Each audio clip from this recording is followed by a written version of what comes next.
Insomnia রোগীরা আসলে কি ধরনের খাবার গ্রহণ করা উচিত? তো যাদের ইনসোমনিয়া আছে তাদের খুব গ্রিন লিফি ভেজিটেবল খাওয়া উচিত। কারণ সেখানে ভালো পরিমাণ ম্যাগনেসিয়াম আছে। ম্যাগনেসিয়াম কনটেইনিং খাবারগুলো গ্রহণ করা উচিত। বিভিন্ন সিডস আছে, নাটস আছে, এগুলোতে ম্যাগনেসিয়াম আছে। ভিটামিন ডি গ্রহণ করা উচিত। ফ্যাটি ফুড যেমন সি ফিশ, তারপর সানলাইটে যাওয়া উচিত। তারপর হচ্ছে আমাদের গ্রিন লিফি ভেজিটেবল এর মধ্যে ভিটামিন বি কমপ্লেক্স আছে, ভিটামিন বি6 আছে। সেটাও ইনসোমনিয়া খুবই হেল্প করে। লো গ্লাইসেমিক ইনডেক্স যুক্ত খাবার গ্রহণ করা উচিত।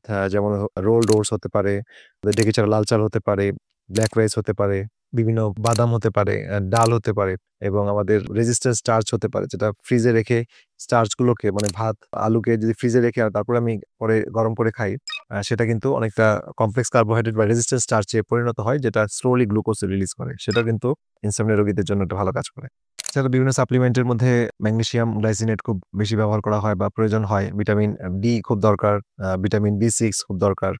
এছাড়া পেটের সমস্যা থাকলে প্রপার অ্যাসিড ঠিক আছে কিনা, অ্যাসিড এনজাইমের সাপোর্ট দেওয়া, উপকারী ব্যাকটেরিয়া ব্যালেন্স ঠিক রাখা, ক্ষতিকারক ব্যাকটেরিয়াকে কমিয়ে আনা এবং লিকি গাট হিল করার জন্য বিভিন্ন ধরনের অ্যামাইনো অ্যাসিড যুক্ত সাপ্লিমেন্ট যেগুলো আছে সেগুলো দেওয়া। তো এই ওভারঅল বিষয়গুলো আসলে খুব ইম্পোর্টেন্ট, হ্যাঁ? এবং লিকি গাট হিল করার জন্য যেই সাপোর্ট গুলো দরকার সেগুলো আমরা দেই।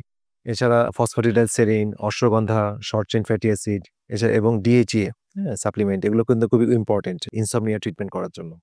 তো আমরা আসলে প্রত্যেকটা রোগীকে ইন্ডিভিজুয়ালাইজ এনালাইসিস করে দেখি কার জন্য কোনটা ঘাটতি হয় বা কোন সাপ্লিমেন্ট কার জন্য কোনটা প্রয়োজন হবে, কোন ধরনের খাবার, ডায়েট, লাইফস্টাইল ফলো করলে সুস্থ হয়ে উঠবেন।